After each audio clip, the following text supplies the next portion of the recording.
బలేనా. హరే కృష్ణ ప్రభుజీ. ఇత్యాచి సుయోధనేన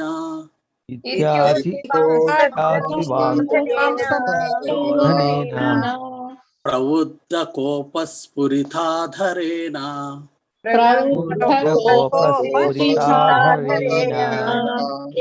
తత్కృతః సత్సృహనీయశీలః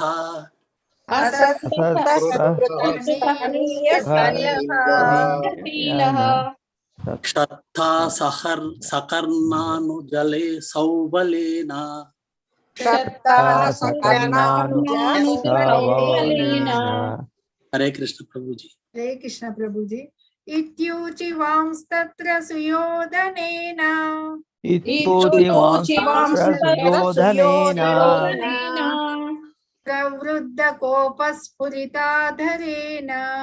ప్రవృద్ధ కోపస్ఫురితాధరేణ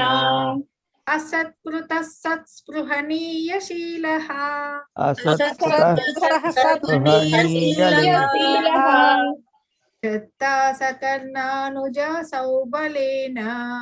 క్షత్తా సకర్ణానుజ సౌబలేన. హరే కృష్ణ మాత. హరే కృష్ణ ప్రభుజీ. ఇత్యూతి వాంస్తత్ర సుయోధనేన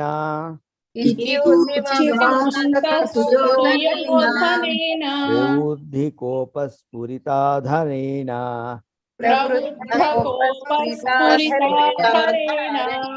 అసత్కృత సత్స్పృహణీయశీల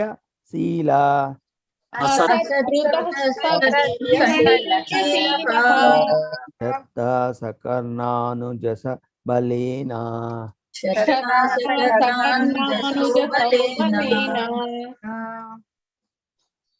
హరే కృష్ణ ప్రభుజీ. ఇత్యోచి వాంస్తత్ర సుయోధనేన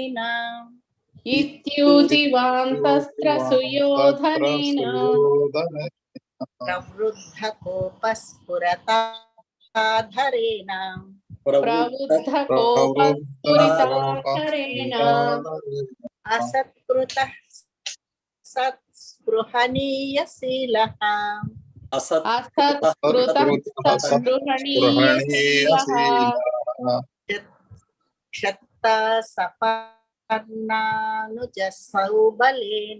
క్షత్తా సకర్ణానుజ సౌబలేన. హరే కృష్ణ ప్రభుజీ.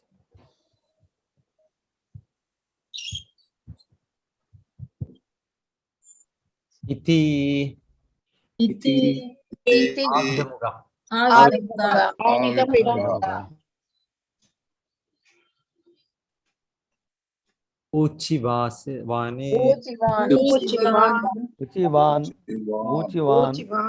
పలుకున్నప్పుడు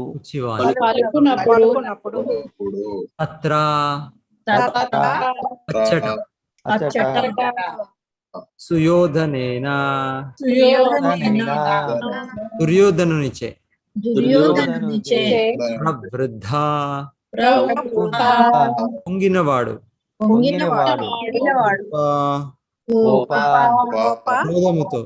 క్రోధముతో పురిత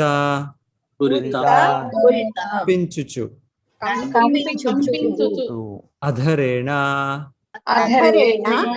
పెదవులు అసత్కృత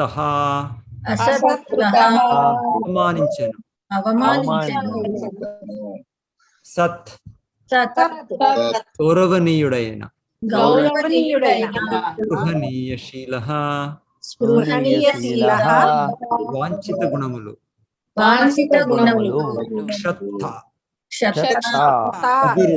విదురుడు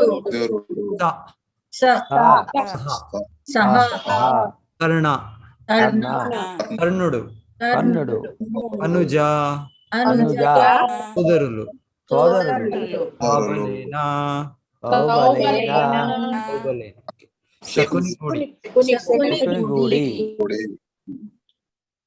విదురుడు ఎవ్వాని స్వభావము గౌరవనీయులైన వారిచే పూజింపబడినదో ఆ విధంగా పలుకున్నప్పుడు క్రోధం ప్రవృద్ధుడును పెదవులు కంపించుచున్న వాడును అగు దుర్యోధనునిచే అవమానితుడయ్యను. దుర్యోధనుడు ఆ సమయమున కర్ణుడు అనుజులు మేనమామయగు శకునుని గుడి ఉండెను.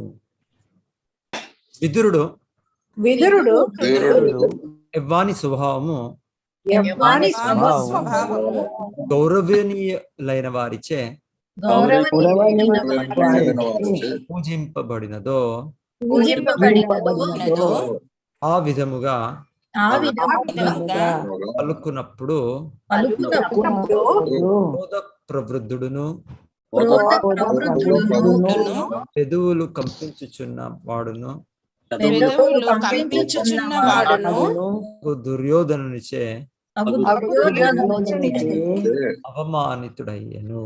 అవమానితుడయ్యెను. దుర్యోధనుడు ఆ సమయమున దుర్యోధనుడు ఆ సమయమున కర్ణుడు కర్ణుడు అనుజులు అనుజులు మేనమామయ్యకు శకునిని మేనమామయ్యకు శకునిని గుడి ఉండెను. గూడి ఉండెను. భాష్యం చిన్న భాష్యం ఉంది. భాస్కరమణి మత చదివేయండి. హరే కృష్ణ ప్రభుజీ. భాష్యము. పాముకు పాలుపోయిట కేవలం దాని విషమునే వృద్ధి చేయనట్లుగా మూర్ఖునికి ఉపదేశం నొసగుట కేవలం అతనిని క్రుద్ధుడగనట్లుగా మాత్రమే చేయునని చెప్పబడినది. సాధు మహాత్ముడగు విదురుడు ఎంతటి గౌరవనీయుడనగా గౌరవనీయులైన వారందరినూ అతని స్వభావమును తేరిపార చూచెడువారు. కానీ మూర్ఖుడగు దుర్యోధనుడు అంతటి వాన్నే అవమానించుటకు సాహసించెను. మేనమామయ్యకు శకుని మరియు స్నేహితుడు కర్ణుని చెడ్డ సహవాసమే దానికి అంతటికి కారణము. వారు దుర్యోధనుని అతడు చేయి పాతక కర్మల యందు సర్వదా ప్రోత్సాహపరిచి ఉండేది. హరే కృష్ణ ప్రభుజీ. ధన్యవాదాలు ప్రభుజీ.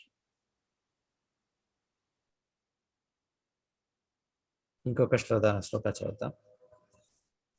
క ఏనం అత్రోపజుహావ జిహ్మం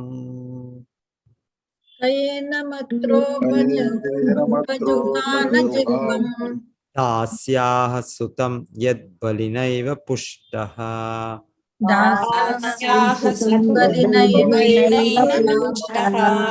తస్మిన్ ప్రతీపః పరాకృత్య ఆస్తే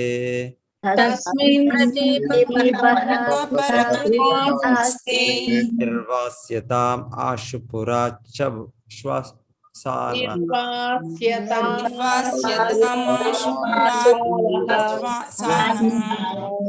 కహ ఎవడైతే ఏనం ఈ అత్ర ఇక్కడకు ఉపజుహావా పిలిచినాడు హిమ్మం కపటి దాసి యొక్క పుత్రుడు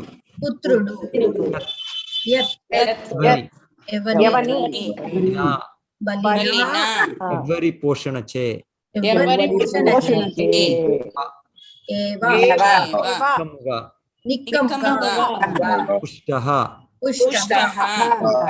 పెరిగి పెద్దవాడయ్యనో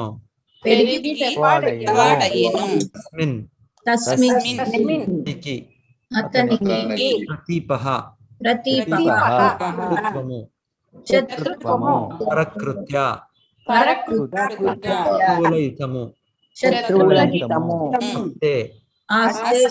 నిలిచి ఉన్నాడు.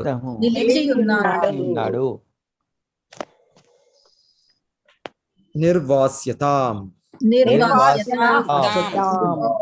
వెడలగొట్టుడు. ఆశు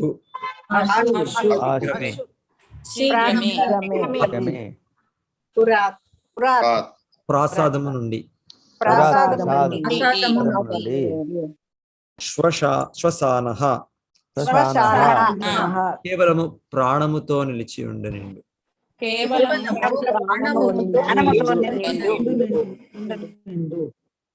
ఈ దాసీపుత్రుని ఇక్కడకు రమ్మని ఎవ్వడు పిలిచినాడు? ఎవరి ఆధారముతో తాను పెరిగి పెద్దవాడైనడో వారికి విరుద్ధముగా శత్రువుల హితం కొరకు వేగుల కార్యము చేయునంతటి కపటి ఈతడు. వెంటనే ఇతనిని ప్రసాదము నుండి వెడలగొట్టుడు, కేవలం శ్వాసను మిగిల్చి ఇతనిని విడిచివేయుడు. ఈ దాసిపుత్రుని ఈ దాసీపుత్రుని ఇక్కడకు రమ్మని ఎవడు పిలిచినాడు? ఎవడు పిలిచినాడు? ఎవరి ఆధారముతో ఆధారముతో తాను పెరిగి పెద్దవాడైనడో తాను పెరిగి పెద్దవాడైనాడు వారికి విరుద్ధముగా శత్రువుల హితం కొరకు శత్రువుల హితము కొరకు వేగుల కార్యము చేయునంతటి కపటి ఈతడు. వెంటనే ఇతనిని ప్రసాదము నుండి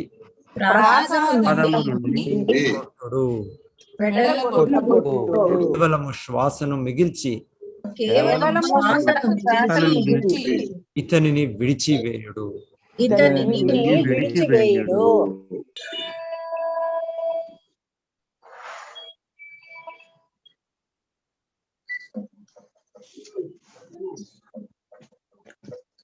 సో ఇది విదుర చిత్రము.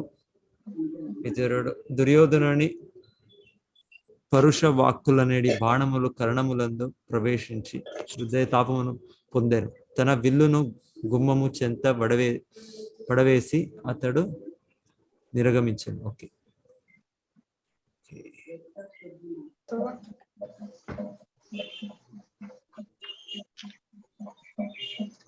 సోదరుని గృహమును వీడెను.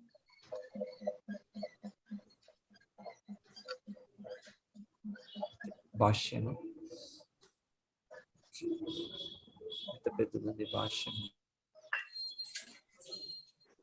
నేను చదవనా ప్రభు?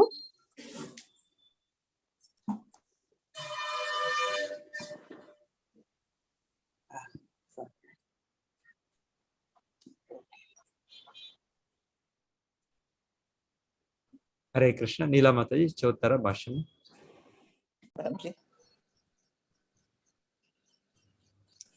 హరే కృష్ణ. చదవండి మాతాజీ. వివాహ సమయమున క్షత్రియ రాజులు వివాహమాడిన రాకుమారితో పాటు పలువురు ఇతర కన్యలను సైతము తమ వెంట కొనిపోవుదురు. రాజు యొక్క ఈ సేవికా గణము దాసీలని పిలువబడుదురు. రాజుతో గల సన్నిహిత సాంగత్యమున దాసీజనులు పుత్రులను పొందవచ్చును. అట్టి పుత్రులు దాసీ పుత్రులుగా పిలువబడుదురు. రాజ్యాధికారమున వారికి భాగము లేకున్నను రాకుమారుల వలె పోషణను మరియు ఇతర సౌకర్యములను మాత్రము వారు పొందుదురు. విదురుడు సైతము అటువంటి దాసీపుత్రుడే కనుకనే అతడు క్షత్రియులందు గణింపబడలేదు. కాని ధృతరాష్ట్రుడు మాత్రము అనుజుడకు దాసీపుత్రుని అంటే విదురుడు పట్ల అమితానురాగమును కలిగి ఉండెను. విదురుడు అతనికి మంచి స్నేహితుడును తాత్విక సలహాదారును అయి ఉండెను. విదురుడు గొప్ప మహాత్ముడు మరియు తమ శ్రేయోభిలాషి అని ఎరిగినప్పటికీ దుర్యోధనుడు దురదృష్టవశాత్తు తీవ్ర పదజాలమును ఉపయోగించి అతని మనస్సును గాయపరచెను. హరే కృష్ణ ప్రభు.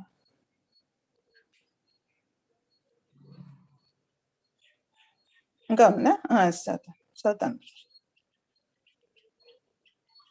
దుర్యోధనుడు విదురుని జన్మ పైన దెబ్బతీయుటయేగాక అతనిని విశ్వాసఘాతకుడనియు పలికెను. తాను శత్రువుగా భావించు ధర్మరాజు యొక్క కార్యమును విదురుడు బలపరచున్నట్లు అతనికి గోచరించుటయే అందులకు కారణము. విదురుని వెంటనే రాజప్రాసాదము నుండి వెడలగొట్టి అతని సంపత్తులనన్నింటినీ తీసుకొనవలనని దుర్యోధనుడు కోరెను.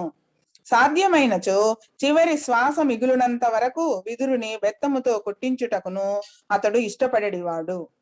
పాండవుల పక్షమున ధృతరాష్ట్రునకు ఉపదేశమొసగిన కారణమున విదురుని అతడు వారి గూఢాచారి అని ఆరోపించెను. ప్రాసాదపు జీవన స్థితి మరియు రాజనీతి మర్మములు ఆ రీతిగానే ఉండును. అట్టి స్థితి యందు విదురుని వంటి దోషరహిత పురుషుడు సైతము హేయమైన ఆరోపణ కావింపబడి శిక్షింపబడును. దుర్యోధనుని సోదరుని తనయుడు యొక్క అట్టి అనూహ్యమగు ప్రవర్తనను గాంచి విదురుడు మిగుల చకితుడయ్యను. వాస్తవముగా ఏదియును జరుగక మునుపే అతడు రాజప్రాసాదమును వీడుటకు అంటే శుభము కొరకు నిశ్చయించుకొనెను. హరే కృష్ణ ప్రభుజీ, ధన్యవాదాలు.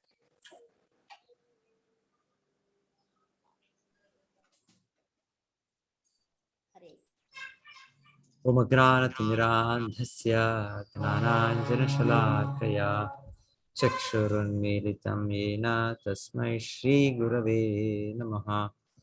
నమో ఓం విష్ణుపాదాయ కృష్ణపృష్ఠాయ భూతలే శ్రీమతే భక్తివేదాంత స్వామినితి నామినే. నమస్తే సారస్వతే దేవే గౌరవాణి ప్రచారిణే నిర్విశేష శూన్యవాది పాశ్చాత్య దేశతారిణే.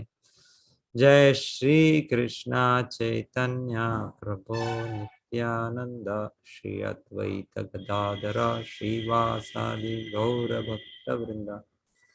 హరే కృష్ణ కృష్ణ కృష్ణ హరే హరే, హరే రామ రామ రామ హరే హరే.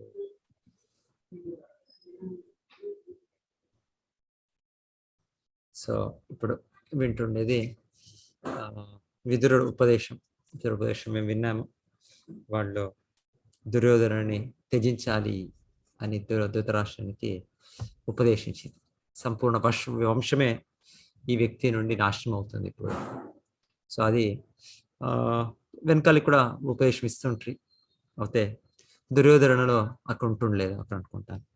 సో అయితే ధృతరాష్ట్రానికి ఈ సలహా, ఈ యొక్క మార్గదర్శనము విదురుడు ఇస్తున్నారు, మొదటి ఇంటిని ఇస్తున్నారు. అయితే ఈ సన్నివేశంలో వాళ్ళు ఆ సలహా చెప్పేటప్పుడు ఆ బయట దుర్యోధనుడు కూడా వినాలి. వాళ్ళు వినింది ఇది, ఓ ఈ విధంగా నా పైన నన్ను త్యజించాలి, నన్నే శిక్షించాలి అనే విధంగా చెప్తున్నారా ఈ వ్యక్తి అని దుర్యోధనుడు సహజంగా ఇక్కడ చెప్తున్నా తెలుసు దుర్యోధనుడికి కూడా వీడు గొప్ప గొప్ప మహాత్ములు, ఆమెగా తన శ్రేయాభిలాషి అని కూడా తెలుసు. అయితే కూడా ఆ సన్నివేశం, సిచ్యుయేషన్, డిప్లొమసీ, సో అసలు దీనికి అంత క్రోధంగా అంటే పళ్ళు ఎనీవే దుర్యోధనుడు ఆ అసుర స్వభావం. సో తన అంకల్ వాళ్ళ శ్రేయాభిలాషి, సో వాళ్ళతో ఎలా వ్యవహరించాలి, సో వాళ్ళు ఇప్పుడు ఇది చెప్పలుగుతుండే మాటలు. ఇది వాళ్ళ వెనకాలి వాళ్ళ జన్మను గూర్చి కావచ్చు, ఇంకొకటి వాళ్ళని ఇక్కడ దాసీపుత్రుడు అని చెప్తున్నారు విదురు. సో పర్టికులర్లీ ఎవరికే కానీ అది చెప్పేది ఇది మంచిది కాదు. అది ఒక ఎక్స్ప్లెనేషన్ ఇస్తున్నారు. దాసీపుత్రులు ఇది ఉంటుండ్రి, ఇది వెనకాలి కాలంలో మహారాజులు వాళ్ళతో మహారాణులు భార్యలు ఉంటుండ్రి వాళ్ళకి. సో అప్పుడు వాళ్ళతో పాటు వీళ్ళు కూడా వాళ్ళ ఫ్రెండ్స్ సఖీలు ఎవరు ఉన్నారు వాళ్ళతో కూడా వస్తుంటారు ఒక టైం. సో మహారాజు, సో వాళ్ళతో దీంతో వాళ్ళు పొందుతుండ్రి వాళ్ళ ఒక పుత్రులు. సో అయితే వాళ్ళకి ఎంత ప్రొటెక్షన్, రక్షణ అంతా జరుగుతుండే. అయితే వారసుదారులు అవుతుంది, వాళ్ళు రాజుగా ఉంటుండే వాళ్ళు. అయితేనో వాళ్ళకి ఇప్పుడు విదురుడు చూడాలంటే ధృతరాష్ట్రుడు కూడా తన తమ్ముడుగా చాలా బాగా ప్రీతితో వాళ్ళని పెట్టి వాళ్ళకి మంత్రి స్థానంగా ఇచ్చి అదంతా చూస్తాం విదురుడు.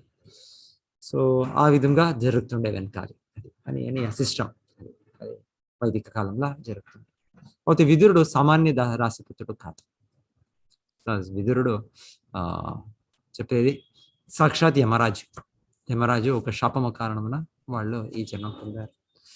ఆమెటిగా శుద్ధ భక్తుడు భగవంతుడికి అంత ఆత్మీయుడు. సో ఆ విధంగా వాళ్ళకి ఈ విధంగా వాళ్ళని దూషించేది ఇది గొప్ప అపరాధం. ఇది సో దుర్యోధనుడు చేస్తూనే ఉన్నాడు. చెప్పారు విదురుడు, ఈ వ్యక్తి కృష్ణునికి ద్వేషంలో ఉండే వ్యక్తి అని చెప్పారు. సో ఇప్పుడు అలాగనే యుధిష్ఠిరుడికి ఎవరు కూడా శత్రులు లేరు. ఆ వ్యక్తికి ఆ భక్తులు కృష్ణుడు ఆత్మీయులు, పాండవులని ద్వేషించే వ్యక్తి అని వార్నింగ్ చెప్పారు. ఇప్పుడు విదురుని కూడా ద్వేషించుతున్నారు. సేమ్ అంటే ఆ నేచర్ స్వభావం స్వార్థ స్వభావం. అలా దుర్యోధనుడు తన ఇంద్రియ సుఖం కోసము ఏది కూడా లెక్కించాడు. ఇది అసుర స్వభావం, దుర్యోధనుడిది అసుర స్వభావం. సో ఇప్పుడు ఏం చేయాలి అని చెప్తున్నారు అంటే అధికారం ఉంది, అధికారం. తన తండ్రి ధృతరాష్ట్రుడు రాజుగా ఉన్నారు.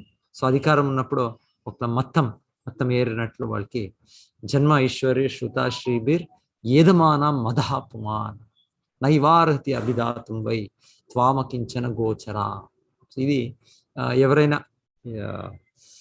భౌతికంగా వాళ్ళు ఆధ్యాత్మిక అవగాహన లేకుంటే దీంతో వాళ్ళు మంచి జన్మం నుండినో, ఇక్కడ దుర్యోధనుడు నేను క్షత్రియ వంశంలో పుట్టాను, కురు వంశంలో పుట్టింది, నేను రాకుమారుని, అంత గొప్ప వంశం నాది.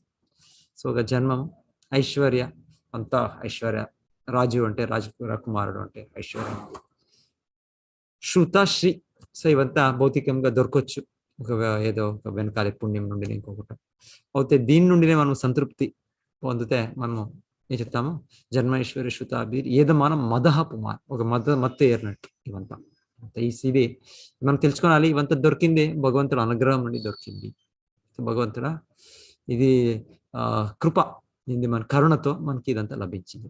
ఎవరికైనా మంచి జన్మం ఉంటే, ఏదైనా వాళ్ళకి మంచి ఐశ్వర్యం ఉంటే, మంచి ఎడ్యుకేషన్ ఉంటే, మంచి అందమైన ఒక దేహం ఉంటే, సో ఇదంతా భగవంతుడు వరము అని తీసుకోవాలి. లేకుంటే దీంతో మనం మోహంతో ఉంటే తాత్కాలికమైన జగత్తు, ఇవంతా తాత్కాలికమైనగా ప్రకటమైంది.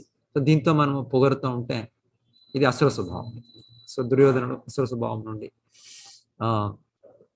ఇక్కడ విదురుడిని కూడా దూషిస్తున్నాడు. అంత మహాత్మా విదుర అని వాళ్ళకి ఎప్పుడు విదురుని సూచించేది. వాళ్ళకి ఎప్పుడు వాళ్ళకి మహాత్మా విదుర, గొప్ప, చాలా మహాత్మానస్తు మాం పార్త దైవీం ప్రకృతి ఆశ్రిత భజంత్యనని మనసు జ్ఞాత్వా భూతాదిమవ్యయం. సో మహాత్మ భగవంతుడ అంతరంగ శక్తి. శ్రీమతి రాధారాణి యోగమాయ దీంట్లో ఉన్న ఆశ్రయంలో ఉండే వ్యక్తి. విదురుడు కూడా ఆ విధమైన మహాత్మా వ్యక్తి. అయితే దుర్యోధనుడు వాళ్ళని కూడా అది అగౌరవం అంటే అంతగా కాదు, ఎంతగా చెప్తున్నారు అంటే ఇది ఒక మాటలు అయి చెప్తున్నారు. మళ్ళీ వాళ్ళ శిక్షించాలి అని కూడా ఒక విధంగా చెప్తున్నారు. వీరికి కేవలం ప్రాణం ఉండే వరకు అలాగా పబ్లిక్ గా వాళ్ళని ఇచ్చేయాలి అని చెప్తున్నారు, శిక్షించాలి. అంత ఒక అసుర స్వభావం దుర్యోధన. సో వినాశకాలే విపరీత బుద్ధి.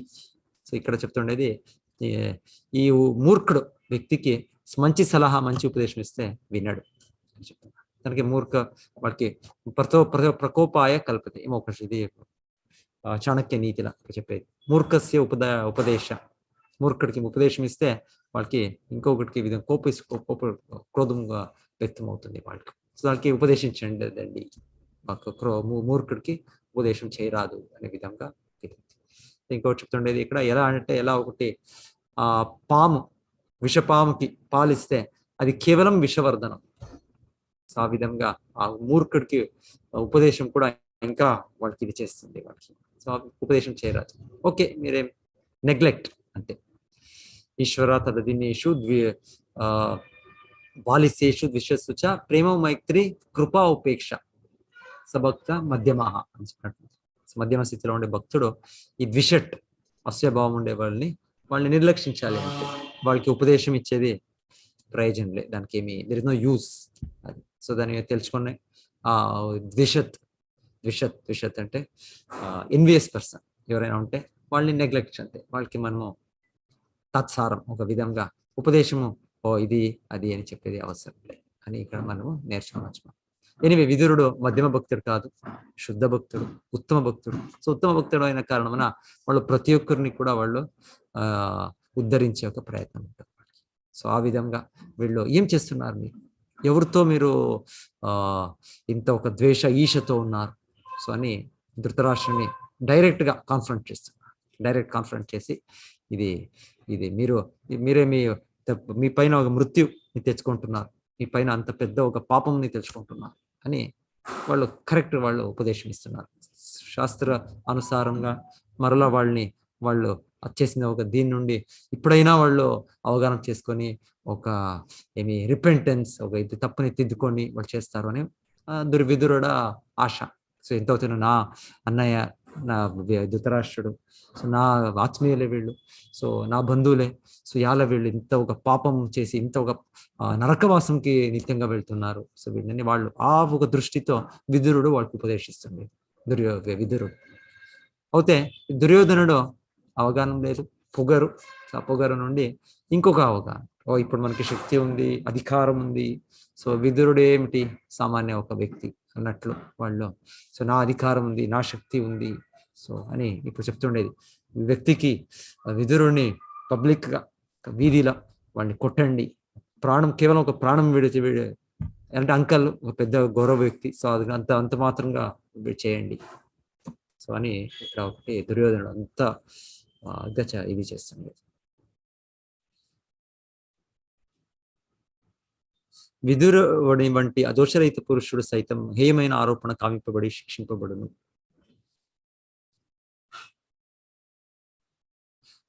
ఆ దుర్యోధుని సోదరుని తనయుడు యొక్క అట్టి అసహ్యముగు ప్రవర్తనను గాంచి విదురుడు మిగుల చకితుడయ్యాడు. వాస్తవముగా ఏదీను జరుగుక మునుపే అతడు రాజప్రసాదం విడుటకు శుభం కోరుచు నిశ్చయించుకోండి. యాక్చువల్లీ చెప్తారు, విదురుడు సామాన్య వ్యక్తి కాదు, యమరాజు. సో యమదండ వాళ్ళకి ఒక దివ్య అస్త్రం ఉంది. సో దాని నుండి ఎవరిని కూడా వాళ్ళు త్వరనే వాళ్ళను వధించవచ్చు శక్తి ఉంది విదురుడికి, లేదు అనేది కాదు. అదే విదురుడు ఆలోచించింది, చాలు ఇంత సమయం వీళ్ళకి ఉపదేశించాను, వీళ్ళకి సలహా ఇచ్చాను, వీళ్ళకి మార్గదర్శనం ఇచ్చాను నా అన్నయ్య ధృతరాష్ట్రుడు. అయితే ఇప్పుడు భగవంతుడి సంకల్పము, వీళ్ళు ఇప్పుడు నాశనం అవ్వాలి అని మహాభారత యుద్ధం ఎలా ఉంటేనో అది జరుగుతుంది అది. సో నేనేమిటి ఇంకా వాళ్ళ డెస్టినీ వాళ్ళు ఫేస్ చేస్తారు, వాళ్ళ కర్మఫలం అని. విదురుడు ఒక అవకాశం నాకు దొరికింది ఇప్పుడు, సో అని వాళ్ళు పొలిటికల్ ఇదేమి రెస్పాన్సిబిలిటీస్ ఇది ఉంది, త్వరనే విడిచి వాళ్ళు వానప్రస్థం, త్వరనే వాళ్ళు అంత తీర్థ స్థానంకి వెళ్తారు విదురుడు. సో శుద్ధ భక్తులకి భగవంతుడు సరిగ్గా డైరెక్షన్, సరి అయిన టైంలో సరిగా డైరెక్షన్ భగవంతుడు పరమాత్ముడు ఉన్నాడు ప్రతి ఒక్క హృదయంలో. శుద్ధ భక్తులకి వాళ్ళకి ఆ భగవంతుడు ఇండికేషన్ తెలుస్తుంది వాళ్ళకి ఈ సమయంలో వాళ్ళు ఎలా చేయాలి అని. సో ఇంతవరకు ఒక పాలిటిక్స్, క్షత్రియ ధర్మము అంతా పాలిస్తున్నారు విదురుడు. ఇప్పుడు సమయం అయింది, చాలు ఇంకా వాళ్ళ డెస్టినీ వాళ్ళ కర్మఫలం వాళ్ళకి అని వాళ్ళు విడిచిపెట్టి వెళ్ళిపోయారు విదురుడు. నారాయణ పరాసర్వ నాకు తృష్ణ బిభ్యతి స్వర్గ అపవర్గ తుల్యార్థాపి దర్శన. ఏ సన్నివేశం కూడా వాళ్ళకి ఒకటే. విదురుడు ఇంత విధంగా గౌరవనీయంగా ఉండింది ప్యాలెస్ లో. సో త్వరనే విడిచి వాళ్ళు దుర్యోధనుడు ఇచ్చేసినాక విడిచేసే వద్దు, అవసరం లేనా అని ఆ పొజిషన్, తన పదవి, తన ఇది త్వరనే విడిచి వాళ్ళు తన ఆధ్యాత్మిక దీనికి ఇంకా సంపూర్ణంగా దాంట్లో మగ్నమయ్యేదానికి విడిచి వెళ్ళారు. ఈ పరీక్షిత్ మహారాజు మేము వినేది. సో ఒక సన్నివేశం, బ్రాహ్మణ పుత్రుడు ఒక శాపము. సో వాళ్ళు త్వరనే వాళ్ళు కూడా దాన్ని కౌంటర్ అటాక్ చేసేది, ఇంకొకటి చేసేది విడిచి చాలు ఇంకా నేను ఆధ్యాత్మిక దీనిగా ఇచ్చి ఇంకా సీరియస్ గా ఇచ్చేస్తాను వాళ్ళు కూడా వచ్చారు. సో వీళ్ళు కూడా ఎవరు, అంగమహారాజా అని మనం వింటాం. అంగమహారాజా, పృథు మహారాజా అని ఒక భగవంతుడ అవతారం, ఎంపవర్డ్ శక్త్యావేశ అవతారం. సో వాళ్ళ అంగమహారాజు వంశంలో వచ్చేది వాళ్ళు. అంగమహారాజు మోస్ట్ ధ్రువ మహారాజు వంశంలోనే వస్తారేమో, ఎనీవే ధ్రువ ఉండాలి. సో వాళ్ళు చాలా గొప్ప వ్యక్తి, రాజర్షి. సో ఒక సమయం వాళ్ళ పుత్రుడు, వాళ్ళకి పుత్రప్రాప్తి, వేణ అనే ఒక పుత్రుడిని వాళ్ళు పొందుతారు. సో ఆ వ్యక్తి కూడా సంపూర్ణ అసుర స్వభావం. ఎంతో అసుర స్వభావం అంటే వాళ్ళు ప్రయత్నించారు, ఎంతో నా పుత్రుడే, సో వీళ్ళని సరి అయిన విధానంగా వీళ్ళని మార్గదర్శనం ఇవ్వాలి అని ప్రయత్నించారు, శిక్షణ ఇచ్చారు. అయితే కూడా వేణ స్వభావం మార్పులే. ఇప్పుడు పెద్ద వ్యక్తిగా పెద్ద రాజకుమారుగా ఉన్నాడు, రాకుమారుడు. సో ఒకరోజు వేణ మహారాజు, ఇది అంగ మహారాజు ఆలోచించింది, ఈ విధమైన పుత్రుడు ఇది నాకు భగవంతుడు అనుగ్రహించింది, నాకు వరమే ఇది. ఎలా అంటే నాకు చాలా మంచి పుత్రుడు అని ఉంటే నాకు అటాచ్మెంట్స్ ఎక్కువగా ఉంటుండేమో. సహజం, తండ్రికి పుత్రుడు పైన అటాచ్మెంట్ ఉంటుంది. సో వాళ్ళు ఈ విధమైన పుత్రుడు, ఇంత అసుర స్వభావం పుత్రుడు, సో భగవంతుడు నాకు అనుగ్రహించింది, వాళ్ళకి సంపూర్ణ వాళ్ళకి భౌతిక దీని నుండి విముక్తి దొరుకుతుంది. ఏమి కూడా వాళ్ళకి అటాచ్మెంట్, ఫ్యామిలీ ఎవరిపైన కూడా అయితే అంటే పుత్రుడే అంత విధంగా అసుర స్వభావంతో ఉన్నాడు అంటే వీళ్ళు రాజర్షి శుద్ధ భక్తుడు చూశారు ఇంత విధంగా. సో ఇది భగవంతుడి అనుగ్రహమే, నాకు కొంత డిటాచ్మెంట్, కొంత వైరాగ్య భావం వచ్చింది అని ఆలోచించి ఒకరోజు మధ్యరాత్రిలో వాళ్ళు సంపూర్ణ ఇదే విదురుడు ఎలా వెళ్తున్నారు అలాగే వాళ్ళు విడిచేసి వాళ్ళు కూడా వెళ్ళిపోయారు. అంగమహారాజా వెళ్ళి వాళ్ళు కూడా భగవద్ధామం చేరుకున్నారు అంగమహారాజా. సో ఇది ఇన్స్టెన్సెస్ మనము చూస్తాం మరలా ఒక నెగటివ్ సిచ్యువేషన్స్, రివర్స్ సిచ్యువేషన్స్, దాన్ని పాజిటివ్గా తీసుకొని వాళ్ళు సక్సెస్ పొందుతారు. సో ఒక టైంలో లైఫ్లో సిచ్యువేషన్స్ ఉండొచ్చు అట్లా, నెగటివ్ సిచ్యువేషన్స్, రివర్స్ సిచ్యువేషన్స్ చాలా విపరీతంగా ఉంటుంది. అయితే దాన్ని పాజిటివ్గా భక్తిలో మనం ఎప్పుడు కూడా ప్రతిష్ఠితులై నిలుచుకుంటే, సో భగవంతుడు మాకు సరైన మార్గదర్శనం ఇచ్చి ఏ టైంలో ఎలా చేయాలి, నెగటివ్ సిచ్యువేషన్స్ కూడా పాజిటివ్గా కన్వర్ట్ అవుతుంది. విదురుడు ఇక్కడ విడిచి మైత్రేయ వాళ్ళ సంఘం పొంది ఎంత ఆనందంతో వాళ్ళు భగవంతుడు ఇదిని లీలా శ్రవణం చేస్తారు. అప్పుడు ఇంకొక పాయింట్ ఇక్కడ చెప్తుండేది, దుర్యోధనుడు ఎలా వాడు ఇంకా స్వభావం అలాగే ఉంది అంటే వాళ్ళ అసత్ సంఘం. ఎవరు సంఘం వాళ్ళకు ఉండేది. వెనకాల శ్లోకాలు చెప్తున్నారు, శకుని, తన మేనమామ శకుని, ఆ వ్యక్తి కూడా సంపూర్ణ ఒక ద్వేష అసుర స్వభావం. ఏమి నా చెల్లకి ఎవరికి వివాహం అయింది, ఒక గుడ్డివాడికి అయింది, ఇలా చేశారు అని అదొకటి స్వభావం. ఒకటేమో ఇది ఒక కారణం అంతే, ఒక చిన్న కారణం. ప్రతి ఒక్కటికి వెనకాల ఇది ఉంటుంది, ఏది ఒక కారణం ఉంటుంది ఆ సన్నివేశాలు జరిగేదానికి. అయితే ఆ వ్యక్తికి అదొక కారణంతో కురువంశంని నాశనం చేయాలి అని ఇంకొకటేమో అసలు స్వభావం. కురువంశాలు అంటే వాళ్ళు మహారాజులు, సంపూర్ణ విశ్వానికి సామ్రాట్లు. సో వాళ్ళు అంత గొప్ప వంశం, అయితే వాళ్ళని నాశనం చేయాలి అని ఒక ఉద్దేశం. ఎవరికి? ఈయన శకుని మేనమా. కర్ణ ఏమి తక్కువ కాదు, వెనకాల జన్మలో ఒక గొప్ప అసురుడు, పెద్ద అసురుడు. సో ఏమి సహస్ర ఏమో ఇది కవచ అనేమో వాడి పేరు, సహస్ర కవచుడు. ఎస్, ధన్యవాదాలు. సహస్ర కవచుడు. సో గొప్ప అసురుడు. ఎంత అసురుడు అంటే నారాయణ ఋషి వాళ్ళు తపస్సు విడిచి వాళ్ళు తపస్సు చేస్తున్నారు, మనకి ఎలా మనం ఆధ్యాత్మిక పురోగతి సాధించాలి అని తీవ్ర ధ్యానం చేస్తున్నారు. మనకు ఒక ఎగ్జాంపుల్గా చూపిస్తున్నారు. అయితే ఈ అసురుని వధించేదానికి వాళ్ళు కూడా వాళ్ళ కార్యాలని విడిచి వచ్చి వీళ్ళ ఈ సహస్ర కవచుడిని వాళ్ళు ఎంతో సమయం వీళ్ళకి స్పెషల్ ఇది కూడా బ్లెస్సింగ్ ఉంటుంది. ఎవరైనా వాళ్ళది కవచం తీస్తే వాళ్ళ మరణం అవుతుంది అనేమిటో. సో చెప్తారు భగవంతుడు ఇది అంత రూల్స్ కింద అతీతం. అయితే కూడా భగవంతుడు ఎవరైనా తన భక్తులు ఒక వరం ఇస్తే, శివుడు ఏమైనా బ్రహ్మ ఇస్తే వాళ్ళు నేరంగా వాళ్ళని దాన్ని ఉల్లంఘించారు, వాళ్ళని ఇచ్చేయారు. సో ఆ విధంగా వాళ్ళిద్దరూ వచ్చి ఒక్కొక్కటిగా వాళ్ళ ఈ కవచాన్ని తీసేది.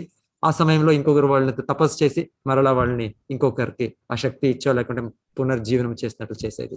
సో ఆ విధంగా నారాయణ ఇద్దరు ఒకటి 999 కవచాలు తీస్తారు. లాస్ట్ కవచ తీస్తే అయింది ఇంకా వీళ్ళ మృత్యు, శాస్త్ర కవచాలు. అయితే ఆ సమయంకి భగవంతుడి సంకల్పం మరలా ఈ వ్యక్తి వెళ్ళి సూర్యుడు ఆశ్రయం. సో సూర్య భగవాన్కి, సూర్య దేవుడికి ఏదో ఇది ఉంటుంది, వీడికి కనెక్షన్, కొంత భక్తి ఏమో ఉంటుందేమో. వాళ్ళు ఆశ్రయించినప్పుడు సూర్యుడు వీడిని రక్షిస్తారంట. దానికి నెక్స్ట్ జన్మలో సూర్యపుత్రుడుగా పుట్టాడు. లేకుంటే వీడు అసురుడు. మనమేమో ఈ టీవీలో చూస్తే, ఇంకొక ఆ కామిక్ లో చూస్తే, ఇంకొకటి వింటే కర్ణుడు చాలా మంచి స్వభావం, చాలా గొప్ప వీరుడు. సో అసురులు ఉన్నారు వీరులు, అయితే దానవ స్వభావం, స్వార్థం వాళ్ళకి. ఈవిడ ద్రౌపదితో వివరించింది, దాంతో ఒక అమాయక స్త్రీ, గొప్ప భక్తురాలు, మనకి నేచర్ తెలుస్తుంది. కర్ణుడు అదొకటే కాదు ఉంది. పాండవులు అంటే ఈశ స్వభావం, పాండవుల గురించి. అర్జునుడు, భగవంతుడు అంత ఆత్మీయ స్నేహితుడు. సో వాళ్ళపైన చాలా శత్రుత్వం.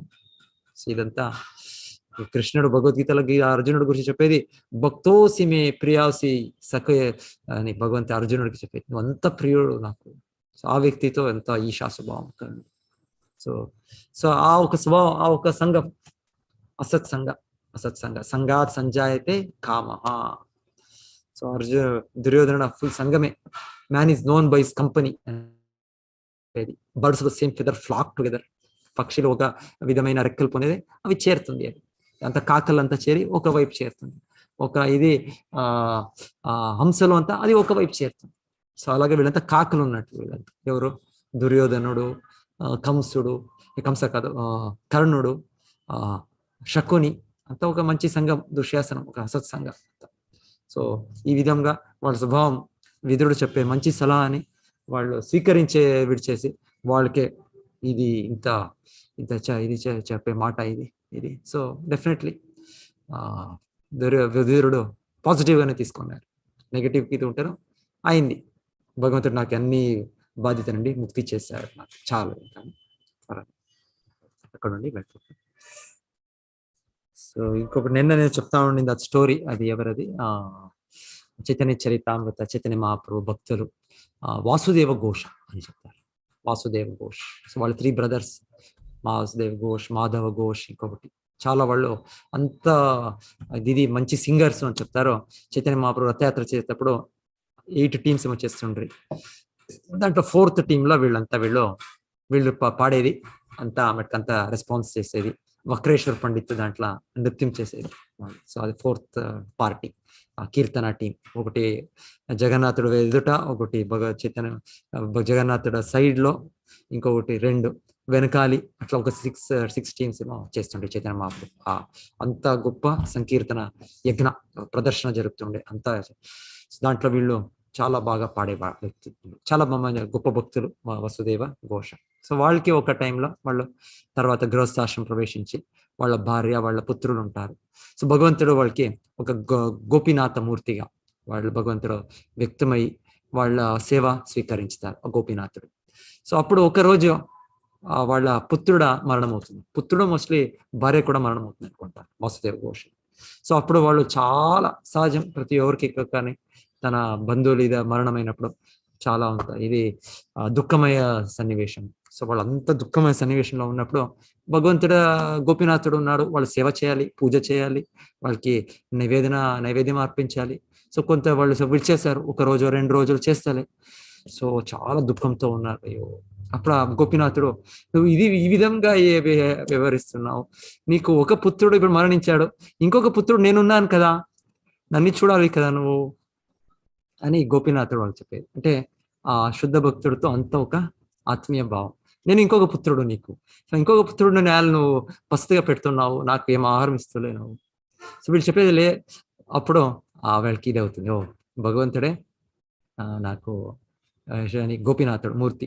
సో చెప్తారు, నేను నీ ఒక శ్రాద్ధ, నీకు ఏమి ప్రాబ్లం ఏమిటి నీకు అని చెప్పినప్పుడు, లేదు పుత్రుడు లేదు కదా నాకు, ఇప్పుడు నా మరణం ఎవరు కార్యం చేస్తారు, నాకు ఎవరు తర్వాత మరణ కార్యం చేయాలి, అది ఒక ఇది ఉంది, ఇది పద్ధతి, వైదిక పద్ధతి, ఎవరు చేస్తారు నా మరణ కార్యం. సో గోపీనాథుడు, నేను చేస్తాను. సో ఆ గోపీనాథ దివ్యమూర్తి, సో ఆ వసుదేవ ఘోషకి నేను చేస్తాను, నేను ఇంకొక పుత్రుడు నీకు అని వాళ్ళు మరణమైనాక తర్వాత అది కూడా త్వరనే చెప్తారు. త్వరనే వీళ్ళు ఆ దుఃఖం అంతా విడిచి ఆ గోపీనాథుడి సేవని ఆరంభిస్తారు. ఎవరు? వసుదేవ ఘోష. సో ఫైనల్లీ వాళ్ళ ఒక మరణం అవుతుంది. భౌతిక దేహం ప్రతి ఒక్కరికి మరణం రావాలి. సో వచ్చినప్పుడు అది ఏం విధంగా చెప్పారు భగవంతుడు, అదే విధంగా ఆ గోపీనాథ మూర్తి వాళ్ళ చేతుల్లో కుషాగ్రాస్. సో ఇది కష్టం, ఇది ఆ కార్యం జరిగేటప్పుడు కుషాగ్రాస్ పెట్టుకొని అదేమో చేయాలి. సో గోపీనాథుడు మూర్తిని అంతా వచ్చి గోపీనాథుడు కుషాగ్రాస్ పెట్టుకొని ఒక శ్రాద్ధ కార్యాన్ని నిర్వహించారు. సో ఇప్పుడు కూడా చెప్తారు ఆ మందిరంలో, ఎక్కడుంది అది అగ్రద్వీప అని కూడా చెప్తారు. ఆ లొకేషన్ లో ఈ మూర్తి ఉంది, ఆ గోపీనాథ మూర్తి. ఇప్పుడు కూడా ఎవ్రీ ఇయర్ కష్టం అక్కడ వసుదేవ ఘోష వాళ్ళ మరణ ఇది ఏదో కార్తీక ఏదో రోజు కూడా ఉంది, అది ఎగ్జాక్ట్ డేట్ ఉంది. కార్తీక మాసంలో ఒక రోజుల ఆ మందిరంలో వాళ్ళ డెత్ యానివర్సరీని గోపీనాథుడు ఇప్పుడు కూడా ఆ మూర్తిని వాళ్ళు తీసుకొని వచ్చి ఆ రిచువల్ చేస్తారు ఇప్పుడు. ఇదంతా ఉంది భగవంతుడు భక్తుల మధ్య దివ్య లీలలు. ఓకే, సో ఇంకొకటి రేపు ఈరోజు ఏకాదశి. సో చాలా మంచి రోజు. అందరూ మీరు ఉపవాసం చేస్తున్నారు, కొంతమంది మీరు నిర్జలమే చేస్తున్నారేమో, లేకుంటే అట్లీస్ట్ మనం పాలు పండు అన స్వీకరించి ధాన్యాల్ని తీసుకోరాదు, మనం దాన్ని విడిచేయాలి. సో ఆమెకు వామన ద్వాదశి కూడా రేపు రోజు. దానికి ఆ కారణమున మనం ఈ రోజే హాఫ్ డే ఫాస్టింగ్ అని, ఆ ఫాస్టింగ్ ఏకాదశి ఇది కలిపేస్తాం మనం. అలాంటి ద్వాదశి రోజు మనం ఫాస్టింగ్ విడియాలి, అది ఫాస్ట్ బ్రేక్ చేయాలి మార్నింగ్ టైం ఆ పాలన సమయంలో. దానికోసం ఈ రోజే. సో రేపు మార్నింగ్ ఈ రోజు ఎలా 7 o'clock మన రామకృష్ణ ప్రభు ఇచ్చేశారు ఏకాదశి మహాత్మ ఈ రోజు చెప్తుంటారు. రేపు వాళ్ళు వామన జయంతి గురించి చెప్తారు 7 o'clock భాగవతం నుండి. అదేమి డీటెయిల్ గా ఉంది. సో జాయిన్ అవ్వండి అందరూ మీరు. తర్వాత మన రెగ్యులర్ భాగవతం నేను ఒక 15 minutes నేను జాయిన్ అవుతాను. సో 7 o'clock వాళ్ళు రేపు స్టార్ట్ చేస్తారు వామన జయంతి గురించి. ఫుల్ డీటెయిల్ ఉంది వామన అవతారం భాగవతంలో. సో